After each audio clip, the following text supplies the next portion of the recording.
Hello, this is Santa Skip again. We're back out here in the backyard. Uh, Gonna do another training aid. I want to try and show you something. It has to do with the sledgehammer. I also got my 3-wood, one of my old 3-woods out. But what I want to try and explain something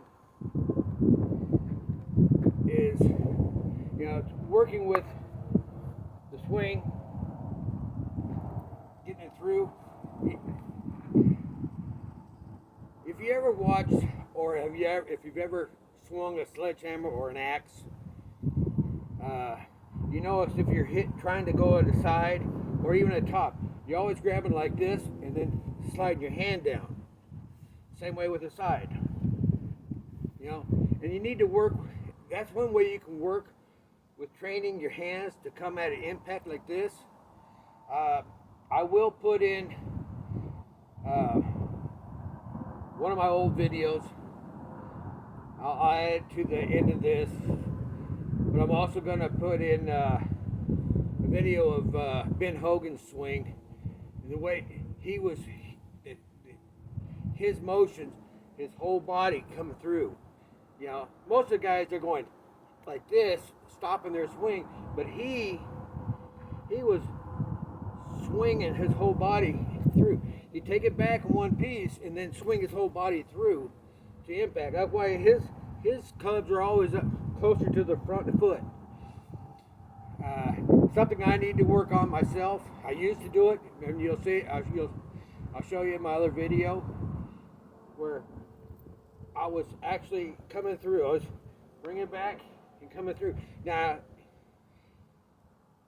he takes his club back about here, back here, and then starts breaking his wrist early, and he only came up here. Now I was taking it further because I had a little more flexibility in my body at that time, but not so much now. But what you can do is you can start like this. You can pull your hands up. See how your wrist is already cocked in that position, like that, and then you just swing down. Swing down like that. And you can do that with this, like that. And you can go straight in to your regular club and do the same thing. Start off, kind of let go of that one. You're starting off like this, bringing your body around, twisting your body, and then coming through.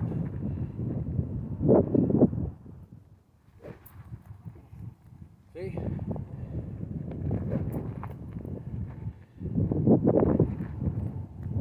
But you notice where that whip action is coming through is right. It's coming through right here. So when you get your regular swing, you're able to generate more power and more speed to go through impact. That's the whole point of what I was trying to do. Again, I'll show you with the sledgehammer. Like that. I mean, you got so much weight. And he did that with all his shots, even his short shots.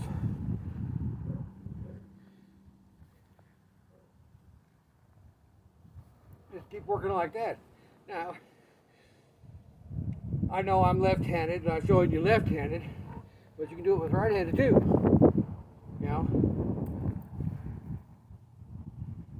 See?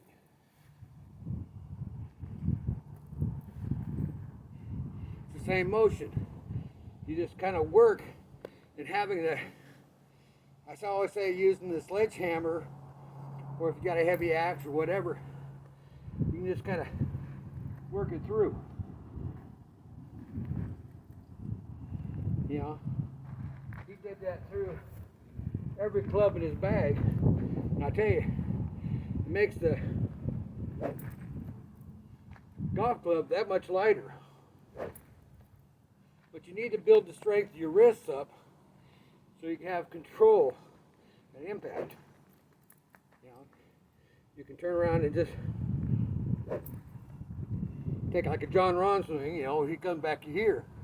You can work on that. I'm kind of working a hole where my feet are at.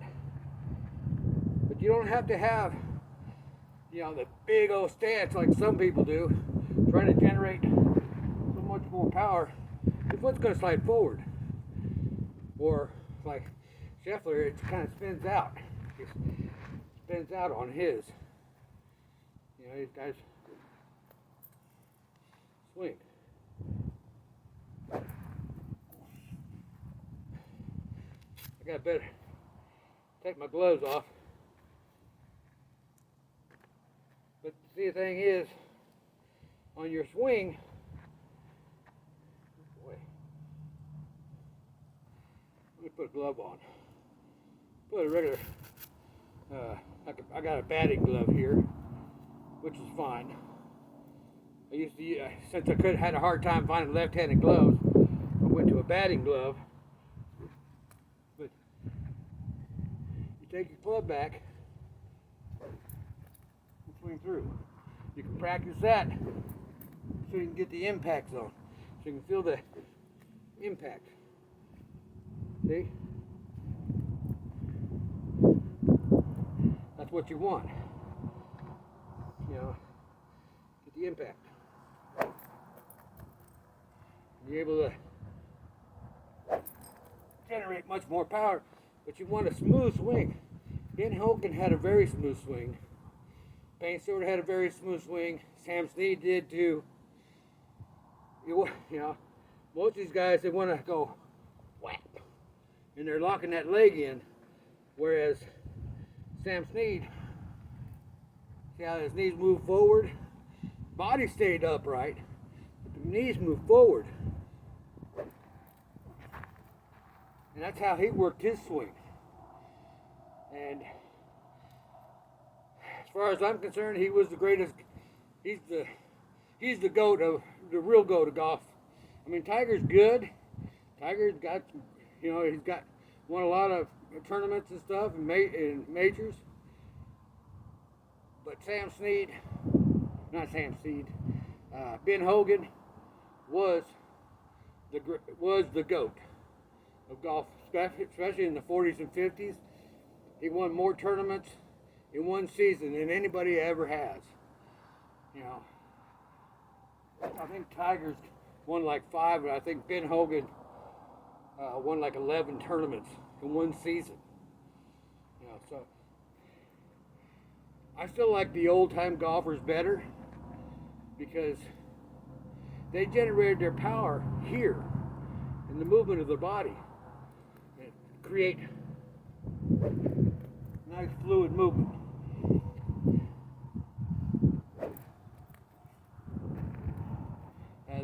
There's a lot of guys that teach you, oh, take the club upside down, and you can hear that sound going through the swing.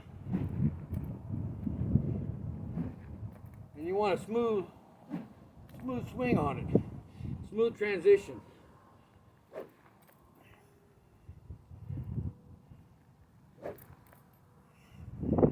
You know, just that. Now the video I'll show you of myself was in the mid to late 2000s when I was hitting long. Had a nice swing. I always had my this front foot cocked forward, kind of the way Ben Hogan did. He had his front foot forward. He'd get his setup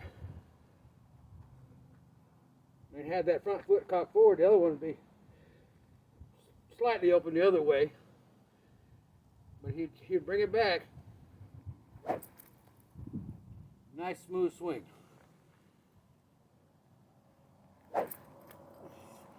Which is what I'm going to try and work on this next week. I'll probably bring you guys along on Monday when I play golf. It'll only be 9 holes, but I'm gonna try and do myself to incorporate, go back over my videos of myself from back then and Ben Hogan's swing, so I can get my distance back. I played yesterday, Friday, and I hit some good shots, pulled my head out, hit some bad shots. Ended up with 3 birdies, but my scoring was still kind of off. I ended up shooting a 90. Not good. But, going at par 5s, it's like 500-yard par 5s and have 220 left, so that's hitting 280-yard drives. For me, at 63, that's pretty good. But I'm going to try and increase the distance more by continuing to use the sledgehammer. Because I tell you, after swinging that sledgehammer, this is the driver. This driver is really light. But I hope you understand what I'm trying to put out there when I'm saying the motion of both your hands. I mean, there's a lot of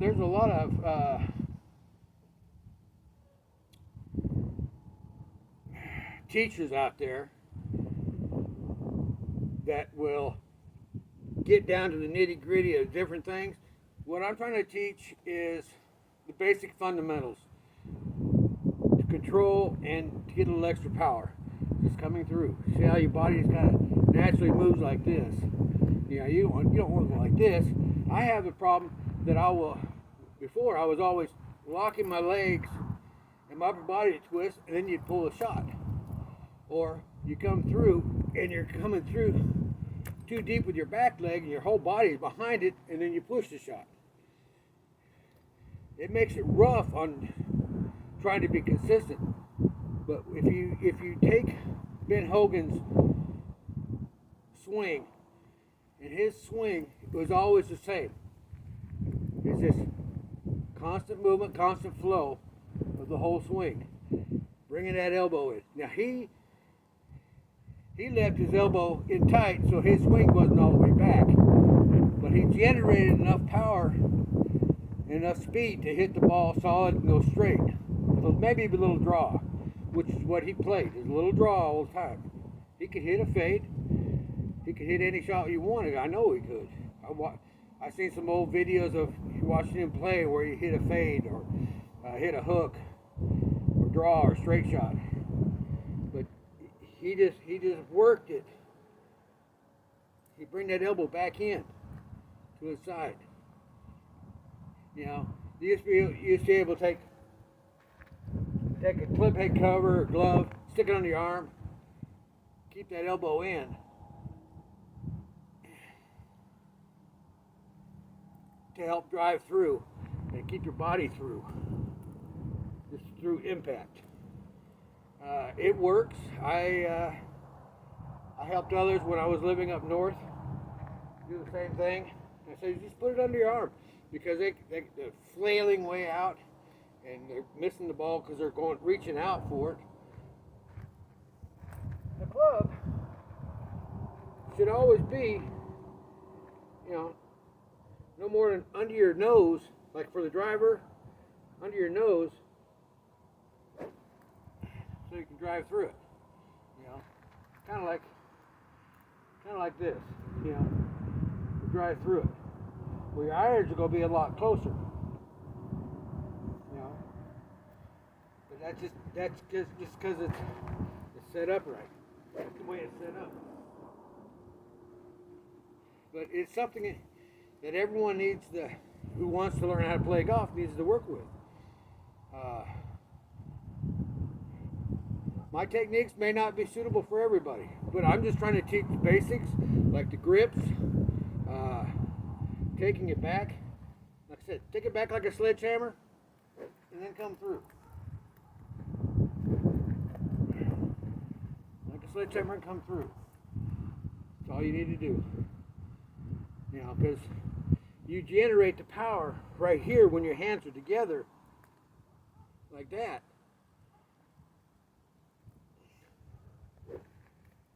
And that's where you get your distance and your power. Like I said, I'll try and bring you out next Monday. It's in a couple of days for me. It'll be a couple of days for you, but I'll bring my camera out and we'll do a video on golf on how I play what I call the clubhouse night out of Cal City, and we'll see how I do. You know, I'll post it no matter what I shoot. So I'm gonna have this. Without further ado, I'm gonna say, if you have an enjoyable weekend. If you're in Boron, come down to Boron, Cal City, Barstow, that you're following me, subscribe to my channel. Hey, come down to the bingo hall tonight, Saturday night, at 6:30. We'll be playing bingo. I'm either going to be calling or I'll be playing, one of the two. They haven't decided yet. But y'all take care. God bless. And keep hitting them down the center of the fairway.